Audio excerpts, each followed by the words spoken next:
மேலறை தியானம் செப்டம்பர் மாதம் 18ஆம் திகதி 2025ஆம் ஆண்டு.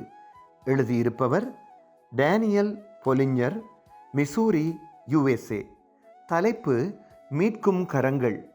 வாசிக்க வேண்டிய வேதப்பகுதி லூக்கா 10ஆம் அதிகாரம் 25ஆம் வசனம் தொடங்கி 37ஆம் வசனம் வரை.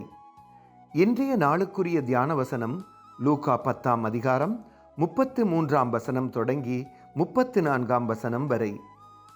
பின்பு சமாரியன் ஒருவன் பிரயாணமாய் வருகையில் அவனை கண்டு மனதுருகி கிட்ட வந்து அவனுடைய காயங்களில் எண்ணெயும் திராட்சரசமும் வார்த்து காயங்களை கட்டி அவனை தன் சுய வாகனத்தில் ஏற்றி சத்திரத்துக்கு கொண்டு போய் அவனை பராமரித்தான்.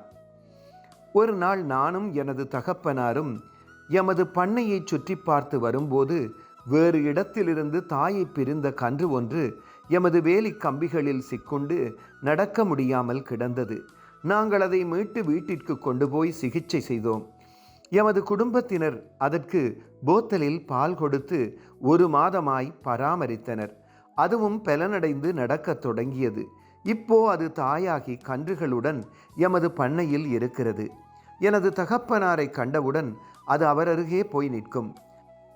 நாங்களும் சில சமயங்களில் நம்பிக்கை இழக்கும் நிலைக்கு தள்ளப்படுகிறோம். அந்த நேரத்தில் எமக்கு உதவிக்கரங்களை நீட்டுவதற்கு கடவுள் யாரையாவது அனுப்புவார். நல்ல சமாரியன் காயப்பட்டவனுக்கு தனது கைகளால் எண்ணெய் பூசி உதவி செய்ததை நினைத்து பாருங்கள். கடவுளின் அன்பை பரப்புவதற்கு பல இடங்கள் இருக்கின்றன. கஷ்டப்படும் மக்களுக்கு உதவும் கரங்களாக கடவுள் எம்மை அனுப்புவார். நாம் உதவியவரின் முடிவு என்னவென்று தெரியாவிட்டாலும் அவருடைய வாழ்வில் மாற்றத்தை ஏற்படுத்தி இருப்போம். ஜெபம். இரக்கமுள்ள கடவுளே, கஷ்டப்படுவோரை கண்டால் உதவிக்கரம் நீட்டுவதற்கு நாம் முன் செல்ல எமக்கு உதவி செய்யுங்கள்.